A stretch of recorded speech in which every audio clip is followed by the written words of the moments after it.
តោះស្ដាំយនុតតោះស្ដាំពីហ្វានីយនុតដើរចូលមួយដៃស្ដាំលើគ្នាចាប់គ្រាចាក់ជង្គង់ពីអេយនុតចាក់ជង្គង់ចាប់គ្រាជង្គង់គ្រារុញទៅនឹងសង្វៀន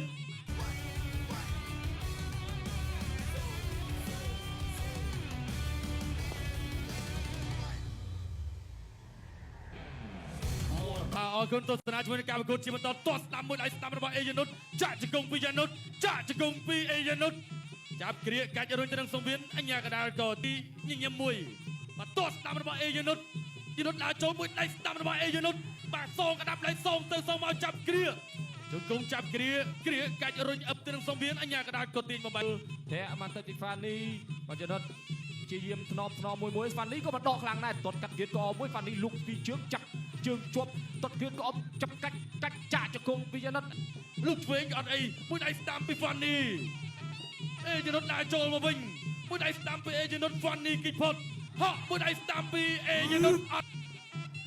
តោះស្ដាំយនុតតោះស្ដាំពីហ្វានីយនុតដើរចូលមួយដៃស្ដាំលើគ្នាចាប់គ្រាចាក់ជង្គង់ពីអេយនុតចាក់ជង្គង់ចាប់គ្រាជង្គង់គ្រារុញទៅនឹងសង្វៀន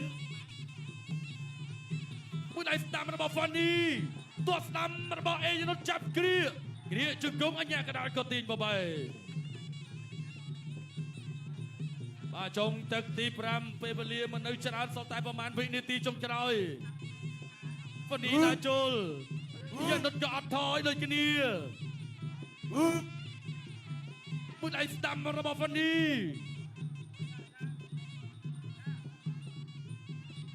លោកធាក់ជើងក្រោមតោះស្ដាំពីអេយនុត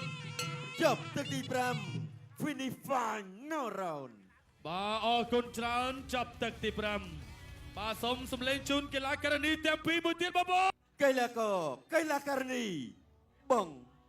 កូក្រហមអេយ៉ានុតកម្ពុជាឈ្នះកីឡាករបង្គោលខៀវមកពីប្រទេសក្រិចដោយ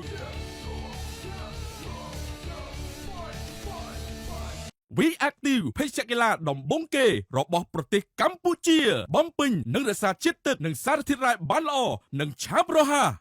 ភេសជ្ជៈពៅកម្លាំងគ្រុឌទទួលយកធម៌ពលជាមួយគ្រុឌ